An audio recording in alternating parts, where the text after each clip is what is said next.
So the fact that you've chosen to come and sit here today means a lot to me. Thank you. I talked here once before, a couple of years ago, but I was given like 10 minutes notice.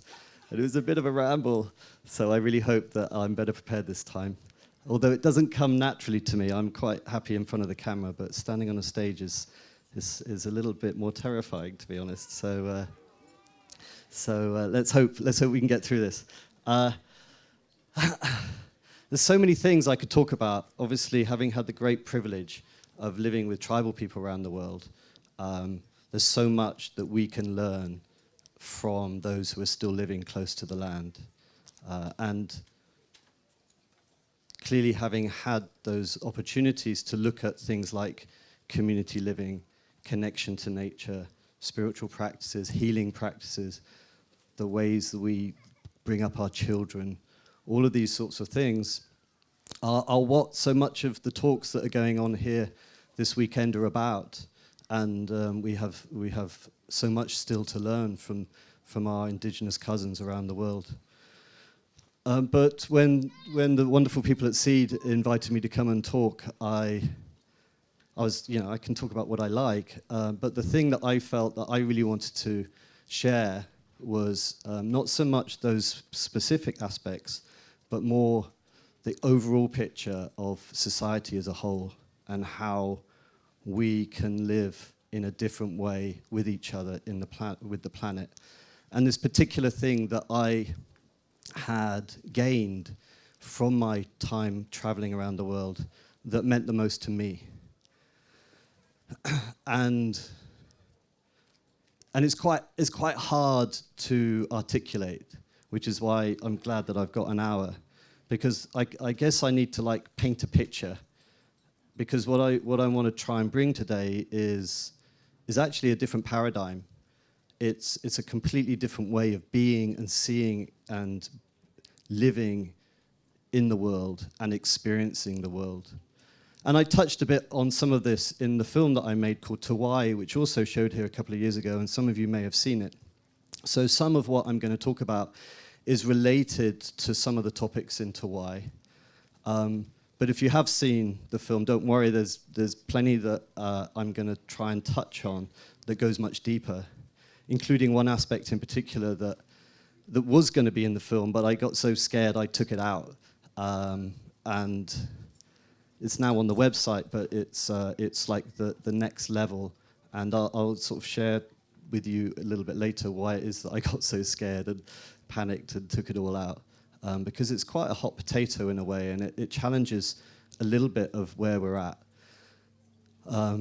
in an unusual way. And so yeah, I have to really try and get my words right when I express that, because it's quite complex. And also, what I'm going to try and talk about, if you will, just bear with me as I try and describe this thing that I feel that I'm carrying, and don't try and bring it yet too much into, well, how can I apply that to my life here and now? Because clearly I'm talking about a different time and a different place, and it's very hard to relate exactly how that can be transposed into today. But at the same time, what we'll try and do at the end is unpick some of the principles of that, so that we can try and find some correlation that can be applied. It won't be able to be applied directly because it's so different. But there are certain things that I've sort of sat with and pondered on that I think that are translatable and transposable over to where we're at today. So let's see how we get on. Gulp of water.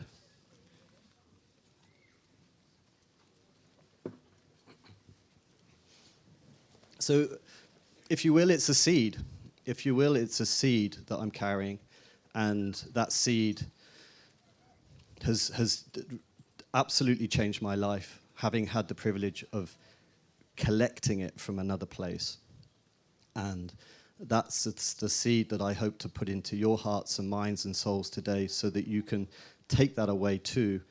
And although it won't be obvious what type of plant or tree that might grow into, it's certainly a seed worth having. And so, yeah, that's. I think that's the best way of thinking about it, actually. So yeah, I lived with tribes all over the world. If you have no idea who I am, my name's Bruce Parry, and I used to do these extraordinary documentaries. I say extraordinary, but I was very privileged to have the opportunity to go around the world and live with indigenous peoples everywhere. I did that for the BBC for a number of years. And then I also went and made some documentaries about globalization, where I went down the Amazon, and another documentary about climate change when I went around the Arctic. And as you can imagine, that gave me extraordinary insight into what's really going on in the world. The time with tribal people was extraordinary in that it allowed me to see other ways of living, other ways of connecting, other societies and how they exist. And then my trip down the Amazon showed me what globalization, what our consumption is doing, and how it's affecting other people. And then climate change, obviously around the Arctic, showing me that that was very real, and that there is no hiding. Our effects on the world will also come back to us at some point. And so that put me in a very real, hands-on situation of seeing firsthand. Coming back to the UK and hearing all these things still debated about whether it was real or not. But for me, it was super real and super clear. And so I became very aware that I had to shift the way I lived my life and try and put into practice some of these lessons. So I left the BBC and made this film, To Why, which took a long time and a pound or two of flesh, and was a big struggle for me. But in that, what I tried to do is highlight this one particular group of people that stood out and why it is that they stood out. So that group of people was called the Panan, and they're a nomadic hunter-gatherer group of people living in Borneo. And the moment that I met them, they were the last group that I ever lived with in the making of the Tribe series, so like the 15th of all of the tribes around the world. And as soon as I met them, I realized there was something incredibly different about them and the way that they were and how they lived their lives and how they interacted with each other and nature. And I think that if I'd met the Panan first, or if I had only met the Panan, I wouldn't have got that. Because the thing that struck me is actually relatively invisible. It's really hard to discern. If I just went along and met them first off, I would have just thought they were a really sweet group of people living in the forest. You know, they're wearing T-shirts and they smoke cigarettes, and half of them are Christian, and so they don't seem like a remote, ancient indigenous group. You know, I've lived with others who are still using stone tools. I've lived with others who are naked.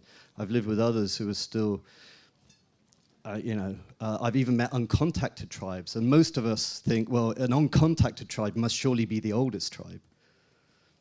You know, or those still in the Amazon must be the most remote and therefore the oldest. But actually, the thing I'm talking about didn't even make it to the Americas. The Americas is actually, in relative terms, a very recent discovery, even for humankind. I mean, obviously, the West only discovered it 500 years ago, but even humans only discovered it 10,000 years ago. And that is a blink of an eye in human terms. We've been around 200,000 years. And what I'm talking about, what I'm going to talk about, and what the Panan are still holding on to, is an insight into our oldest way. And what I realized was that when I met the Panan, is that every other indigenous group that I'd lived with, no matter how ancient and timeless one might be forgiven for thinking they are, nearly every one of those groups is still living in what, in relative terms, you could say is a modern way. So even like the reindeer herders in the north of the Arctic, the pastoralists in Africa, the hunter-gatherers in the Amazon, all of these groups that I've lived with, thinking that I'd had this amazing insight into an ancient, timeless way, were actually all holding on to one thing, which was very modern. And when I met the Panan, it was the first time, and only time in the making of Tribe, that I touched a group of people that were completely different. So much so that for me, I felt like every other group that I've met, and every other nation that I've been to, every other place in the world I've been, every other human that I've met, you could put on one side and the Panan on another. For me, it was that real. It was like they were living in a different way. But it was really, I felt quite confused and a little bit embarrassed and actually very scared to express this because it felt overly romantic. It felt like what I was experiencing was so romantic that I didn't have the courage to say it in case the anthropological community would like come down on me going ridiculous, like noble savage type romance. And it was only when I met the likes of Jerome and Ingrid Lewis, Chris Knight, and other people from the radical anthropology group that I realized that actually, no, this is now accepted more and more in anthropological circles, what I'm bringing, but it just hasn't reached the high street. It's not known in sort of in the general populace, but it's now increasingly understood in anthropological terms that this thing I'm about to talk about is very real, and it's accepted. And what you'll find is that every group of people, the Panan being one, who are living in Africa and Southeast Asia, who are existing before the advent of the Neolithic Revolution, the agricultural revolution, the domestication of plants and animals, all have very similar traits. There's subtleties, differences between them, but they all essentially are carrying similar things. And that shifted when we started the journey of domesticating and accumulating through agriculture, leaving the tropical belt of abundant resources and stretching out into areas that we needed to collect food to get through the drought or the winter. And that collection of food and that domestication and the planting being the thing that radically shifted not only how we live, but how we created our societies. And that is a relatively modern thing. Okay, 10,000 years seems like a long time, but we've been around for 200,000 years as modern humans. And that was a gentle merging from that which we were before. So 95% of our time on the planet, we lived in a certain way. And that which we think of as the paradigm that we're in now is the last 5%.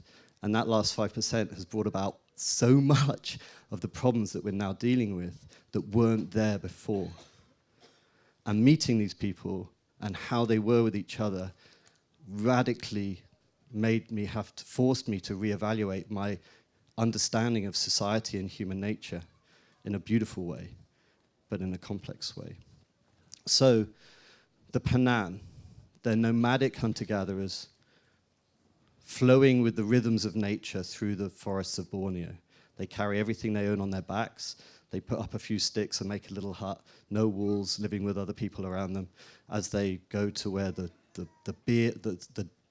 wild boar are migrating or where the trees are fruiting, and they just flow through the forest. These people, the traits that they have that are similar amongst all of these different pre-agricultural societies are as follows. They're mostly conflict adverse, less so in Africa, interestingly, but all the ones in Southeast Asia, they're relatively pacifistic. They move away from conflict rather than step into it. They have a deep sense of equality. They're egalitarian societies. Every one of them is seen as the same. As soon as you can walk, you're a fully functioning member of society. There is no hierarchy. There's no chief, no shaman. Everyone is an equal member of the group. There's no like elder class that has the say. It's just everyone. It's a fully decentralized form of society. There's no Politburo or organizing body that the decisions have to go through. Everyone in their own right is allowed to say and do what they like and influence the others. And they do that under a certain set of principles that they all buy into and live by. There's no competition. I mean, that was the thing, I think, that when I first met them, I felt. Because when I first met the Penant, I couldn't put my finger on exactly what it was that was so different to them, to the others. It was like, I got logically that they were all sharing and that there was no leaders and stuff, but it was the way they were that was the thing that was so real to me, that touched me in my heart. And I think that was probably on reflection what it was, is they're not exhibiting competitive ways.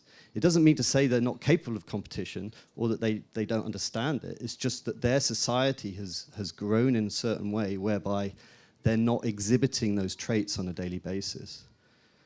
So much so the way they talk, the way they are with each other, it's like it doesn't have that element. It was almost like a part of me that I always bring on first meetings, like, where's the pecking order? Where do I place myself in this society? Where do I fit in? That just was, there was nothing for it to grapple with. They were just all together as one. And that is a very subtle thing, but a very real thing to me, having lived with all the other groups, where that's just the norm. Every other group I'd ever lived with had a chief, had a shaman, had an elder class, had all the normal stuff, and all the problems that come with that power. So, ownership. Everything in nature is for everyone to share. You can't own a tree or that which comes from it. And because, of course, they're not agricultural, they're not putting the work into the land, they're out collecting it. That meant that things like ownership, you don't have to draw a line in the woods and say, this is mine and that is yours. They're all flowing in nature and getting it, that this is for all of us to share. They don't accumulate. I mean, it makes sense not to accumulate because you're carrying everything on your back and you don't know who's going to get the next wild boar. So you can't like store and dry and all the rest of it. So when you get it, it makes sense to share. But when you're actually with them, that sharing, it's not just something you read in a textbook and go, oh, yeah, they all share because they're carrying. I mean, it's a very logical process. But being with people who just naturally are sharing, who don't see things as owned, is a very different experience. And that was extraordinarily powerful for me. And there's no coercion. No one's telling anyone what to do. They're kids. The parents don't tell kids anything. They'll ask them and advise them, and they love them and they hold them, and the kids are generally listening, but there's never, you must. And that I'll come back to later on when we get further down this talk. The other thing that's interesting about hunter-gatherers, which is the point I made in the film To Why, is that the way they attend to the world is different too. When you're hunting, you have to be present to catch the monkey. If you're drifting off in your mind, you'll snap on a twig and it'll get away. You have to be in your senses, in your body, alert, in order to catch that. Likewise, when you're foraging, you're not off walking the dog, whistling and thinking, looking at the horizon. You are attentive to that which is around you and the way nature is, so that you know where to find those things. The type of attention that you're bringing on a daily basis is akin to what many meditative practices have understood. It's about quietening the sort of chatter of the left hemisphere so that you can be here and now and present. And for anyone who's been on a meditation retreat, one of the things you'll probably be aware of is that the difference between you going into that retreat and coming out is you become more connected. That's a word that's often used. People feel more empathically felt connection to that which is around them. And of course, you can be like that as an agriculturalist. You can be present as a farmer, but you don't have to be. And so there's the question I raised in the film is that, is this another thing that shifted for us over time as we left that way of daily meditating? And the results of daily meditating is this increased empathy with the world versus what we have now, which is a world where you don't have to operate that part of the brain. And the net results are we feeling more separated, more egoic, more carried away with the sort of traits that come when you're living more in your left hemisphere. So that's kind of what we talk about in the film, but that's not enough. What are the other things that these people had in order for them to be able to maintain this equality? And in the film, I talk to these anthropologists, Jerome and Ingrid Lewis, and I say, so it's like this egalitarianism then? Is this our natural state? And he's like, no, Bruce. No, this requires an incredible amount of work. You've got to work at every level, spiritual, economic, societal, to stop hoarding, to stop showing off, to stop accumulating, getting out of hand. And so these tools are the things that I'm interested in for the ways that these people, in a very decentralized, fully self-empowered way, all have this toolkit within themselves in order to spot when things are going awry and either bring it down or bring it up. Someone's depressed, you bring them up. Someone's showing off, you bring them down. And when I was with the Panan, I didn't really see this very much. They kind of abided in this space of sharing and no competition, and it was very hard to see these tools in action.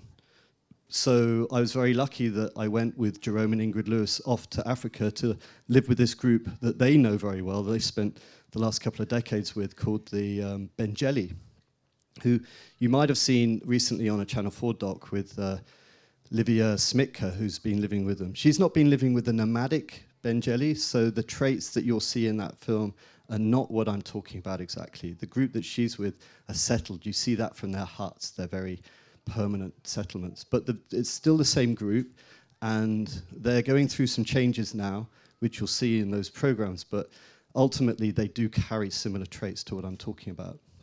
So I went off with Jerome and Ingrid to meet the Benjeli, and there, this work that's required on a daily basis to maintain balance was much more evident. And so that was where the penny dropped for me there. And the biggest thing that I was interested in the way that they're working is that essentially they're all carrying that same narrative. And anyone that's read Sapiens will understand, because I think that the author made a very good point and made it very clear that narratives are some of our strongest tools as humankind. You know, money is a narrative. Money is just a story that we're telling each other. It's not related even to gold anymore. It's just something that we all buy into and see the power of that. Religion is a narrative. And look at how these narratives allow for strangers, allow for people of vast swathes of people all to come together and buy into the same narrative. And therefore, strangers can communicate and can get on because we all understand the narrative. Nationalism's another one. We just buy into it. It's a line in the sand, and yet we're willing to die for it, madly, but it's a narrative. And so these guys have a narrative of we're all better if we're equal. That's the narrative. And everyone knows it from the first moment. And so they're all carrying that personally and operating from that place. So I was with the Benjeli men one time, and they pointed at a guy across the other side of the village, and they were like, "See that guy over there? Like, he's the best hunter. We all know he's the best hunter. We hunt elephants. He runs out with a big wooden stake and stuffs it into the bottom of the elephant. And we all not bottom, the sort of belly of the elephant. And then we all come in afterwards with our spears and parangs, and he's the man, you know." And so normally we'd think, well, he's the man, therefore in a meritocracy, he would get all the goods and the pretty girls and all the rest of it. But like, no. No, a couple of years ago, he started showing off that he was the man, and so we refused to go hunting with him. And the women refused to cook his meat, because we just don't want that shit around here. That's the decentralized narrative working beautifully. They all get it. I was with the same group of men charging around the village, and someone threw in a big long stick, and we all got either side of this stick, and we all either side, and I went, oh, cool, we're going to have a little tug of war. That's what happens when guys get separated by something. But we pushed and we pulled and we grunted and we flexed muscles and we all showed off our little prowess, but no one ever at any time was shown up, or did it ever become one side against the other. It was the most strange feeling, because it was in those little moments that I realized, wow, this is just embodied. They know it, they're living it. There's no one trying to outdo the other. There was no one trying to show off. We were all enjoying being together, pushing and pulling and flexing and gruffing, but together. And that's why it was so hard for me to discern at first, because it's an invisible thing. There's no competition. It's invisible, but it was there. And like I said, if I hadn't been to all those other tribes first, I don't think I would have noticed it. It's that subtle, but for me it was so real. It was so real, and that's the privilege of having had that journey that I've had to go to all those places. And that's why I feel this seed is so important to bring back, because I guess I'm the privileged person who's had this insight. So this narrative then is the thing for me. Not the only thing, but a big part of it. And you think every philosopher or even religious leader that's kind of influenced the world today, whether it's Jesus, Muhammad, Buddha, Socrates, Plato, Hobbes, Rousseau, you name it, all the way through. Think of some others. Lao Tzu, all of these dudes, they've all got one thing in common, is that they had at least 600-800 years of civilization before them. None of them, even if they knew about indigenous peoples, none of them have in any way come across this bit of knowledge about pre-agricultural societies. And all of those people, of course, amazing gifts for society, amazing gifts for how we can live better together. They all had their attempt at trying to say this is how humans can be. But none of them knew that 95% of our time on the planet we lived as equals. I wonder if they had known that, whether their philosophies and gifts that they brought might have altered slightly. This is an extraordinary moment in time, in a way, whereby here we are at the peak of madness and destruction, and yet it's like a finger reaching out. There's this insight into our true ancestry that I find so compelling, and that how we lived together in a resilient way for such a long period of time. It's something that can offer us an insight into a future, potentially, and we'll come to how that might be later. So how did they get this narrative? I've got to check my watch. Oh, that's good. Okay, we're good. We're good. Guess kind of good.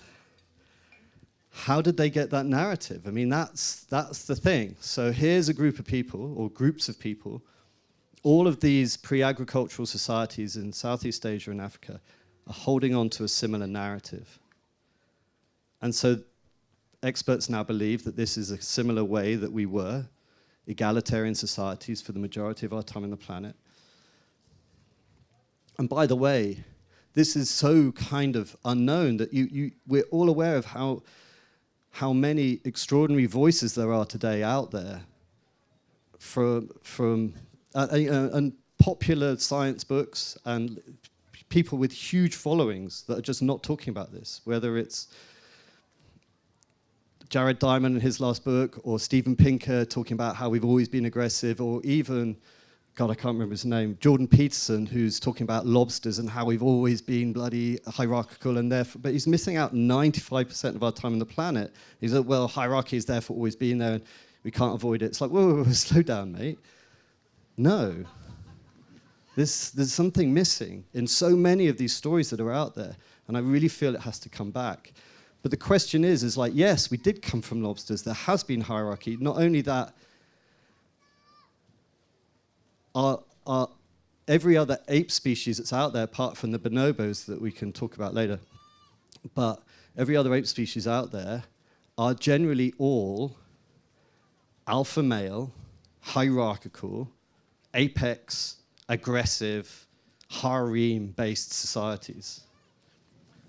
And so how did we get from that to egalitarianism if we spent 90% of our time on the planet as egalitarians? That's a relatively curious question. And there's some interesting theories about this. And one that I like particularly is from Chris Knight and Camilla Power from the Radical Anthropology group. And so I'm going to tell you a little bit about that now. And this group, the Bengeli, that Jerome and Ingrid took me to, they have a ritual song and dance. What time? Do I finish it? Okay. They have a ritual song and dance that I think, I don't think, Jerome and Ingrid believe, and having seen it makes sense to me, that this ritual song and dance is the way that they keep the narrative alive. And what is the ritual song and dance? Well, you ask the Bengeli, they say this is the moment by which we became human. This is the moment by which we created our society.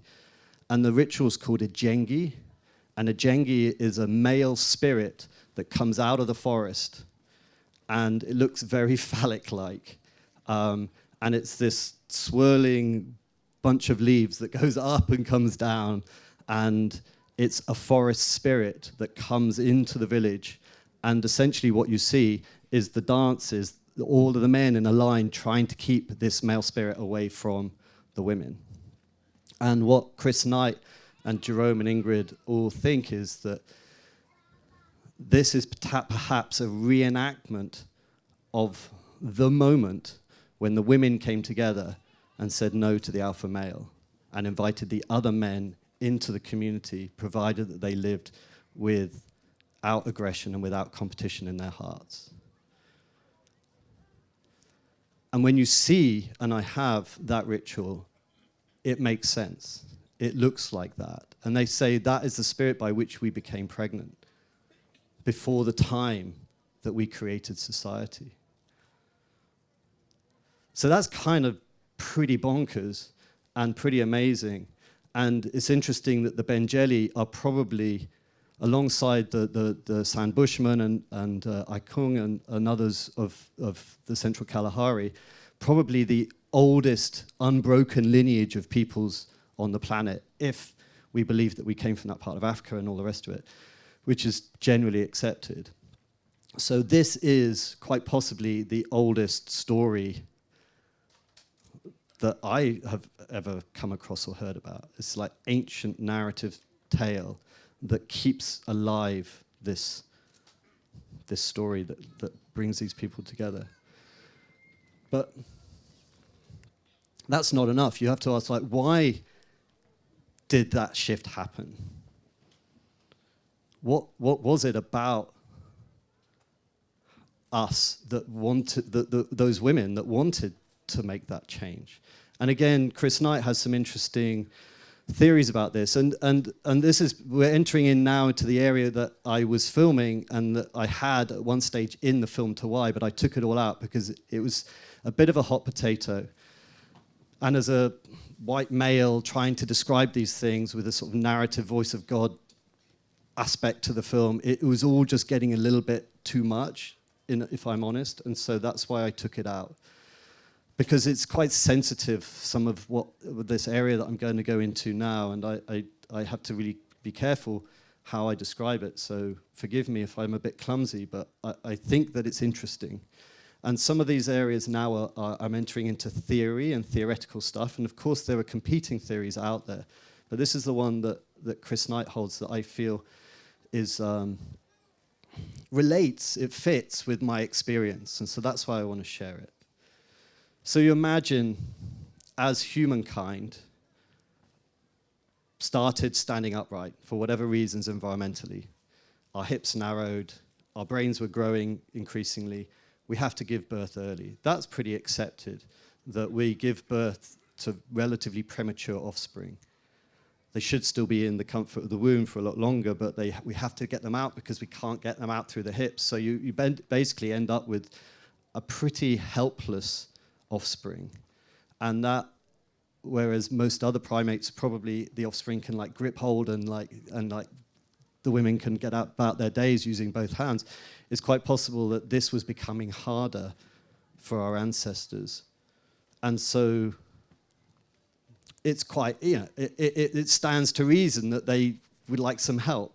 And what you've got some big muscly dude who's sitting around preening himself just fighting off the other guys is just not fucking good enough, frankly. And so their request for help might have gone unheard. And this next bit is also interesting, is that, well, if you imagine one of those women saying no, that she'd probably get overpowered. And that wouldn't be enough for this revolution to come about. So one of the things that's interesting about humankind, it was a couple of things. One is like and this is debatable and not a big point, but like we don't show when we're in ostracis as clearly as other mammals. But the more compelling one, I think, is that when women come together, and still do today, is a collective, that they go into season collectively in cycles. And so could it be, perhaps, that this is actually an evolutionary shift that might have come about in order for them to have come together and say no as a collective? Because it's much harder to overpower everyone than it is one at a time. It's a theory, but it fits with this story, and it fits with this ritual that I've seen, where the women essentially are saying no. And I found that to be interesting. And the point about it that's interesting is, well, no, I'll come to the sort of deconstructing of it later. But there's another thing as well, also to do with the men and the women, that I found within the Bengeli that was another tool that they were using in order to maintain balance. And this was when the women come together today in rituals. There's 3 rituals I'm talking about. Ijengi is this reenactment of that first moment with the Ijengi spirit that comes in, and it's like the retelling, if you will, of the first revolution. Keeps the narrative alive. But then there's these other 2 rituals as well. One where the women come together called Ngoko, and another when the men come together called Sho. And these are also interesting about how it is that they maintain balance within society. When the men come together, which I was doing with them, we just sort of charge around the place and gruff and groan and have a good time. And there's nothing that I can really pull out of that other than we were in a non-competitive, enjoyable space together. But when the women came together, there was something very different that went on. And this, again, now is entering into another very complex place, because you have to imagine that these groups have a very different understanding of the binary aspects of gender and sex than we do. And it's not for me to stand here on the stage and say which is better or worse, or for me to make any judgment at all about the direction that we're going in now, other than to remind you that there's no coercion in these societies. Kids aren't told anything. They're free to go and be as they wish, but it does tend to generally be that they split into these 2 groups.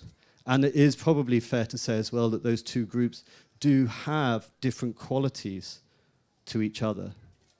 And I haven't spent long enough with them to tell you much more about that, but it does seem that that this is a way that is chosen by them. Of course, they're conditioned. Everyone is conditioned, but they're less conditioned by people saying, wear pink, wear blue, or by people saying you must do this. They're conditioned by nature itself. They're conditioned by the environment. They're conditioned by their ancestral patterns. So there is conditioning, but it doesn't seem to be forced in any way. But either way, what happens is you have quite a strong split between the men and the women, and also probably quite a difference in character and quality between those two groups. And this is an interesting thing when you see how those two groups operate in order to maintain this balance. Because when the women come together, and it is about them coming together in the public space, their solidarity is very apparent. And you've got old ladies and young kids all together. And when they come, and they come to the men as a group, it's probably more fair to say that the chances of aggression or competition is possibly more likely to come from the male sector. And that's not to say anything about toxic masculinity or any of those things. The women absolutely love the men, and the men love the women. This isn't about better or worse. It's just about how to maintain balance. But what you'll find is when the women come together, there's quite a lot of naming and shaming is too tough a term, but like holding to account any aspects of the male sector that might have got a bit out of hand. If you're a bit lazy in the bedroom, if you're being aggressive in the house, or if you're showing off in some way, then quite often what you'll find is that the women are naming that publicly and holding that. But they do it in a way that they understand that if they try and challenge that other form of power using the same type of power, if they try and challenge competition with competitive power, if they try and challenge aggression with more aggression, they know that that doesn't help. So they're embodying a totally different quality of power, which is playful, which is joyful, which is teasing, and actually very sexual. There's a lot of sexual display and a lot of teasing the male sexuality. I mean, it's a crazy thing to watch, but the experience of being there is that these people love you, but there's strength there. And so it's joyful, but it's fully powerful. And the sort of unspoken aspect that I maybe this is my own supposition because it's unspoken, but this deep sort of like last resort threat is mess it up, you're not getting any. And that's as a collective. That's the thing. It's in the public space, a collective of women holding that power don't get out of hand. And then they're wise enough to know that then they retreat, because if they stayed there, it would be a matriarchy, which is another form of hierarchy. So they're not about that. It's like, cool, your turn now. In you come, do your thing. And so that balance, that play between the sexes, that play between the different types of energy that are in society is another thing that I found really compelling. But clearly, that's a difficult thing to try and then go, well, okay, Bruce, that's great, that works for them. What on earth are you doing stood on a stage telling us about that? Because like, how is that going to apply to a world where we see things incredibly differently? And so what I tried to do is unpick some of that. And I think that Einstein and Audre Lorde and Buckminster Fuller all touched on this. I think Einstein said, it will take a totally different type of, what did he say, God? A totally different type of thinking to undo the problems of today. Audre Lorde, the master's tools will never undo the master's house. And Buckminster Fuller is like, in order to challenge the system, we have to create something very different. And I think all of those, I didn't say those quotes very well, sorry, I didn't scribble them down. All of those quotes touch a little bit on one of the themes, which is the wisdom of not challenging the power with the same type of power. And I think with the rise of Extinction Rebellion and all this sort of stuff, there's an understanding of that. It's like, if we try and challenge the power base that's there today, with power, with the same type of power. It just won't work. Look at all of the well-meaning revolutions in recent history, or even all of history. You know, the Bolshevik, they ended up with a centralized power once again, and it just replaces like with like, and it always has.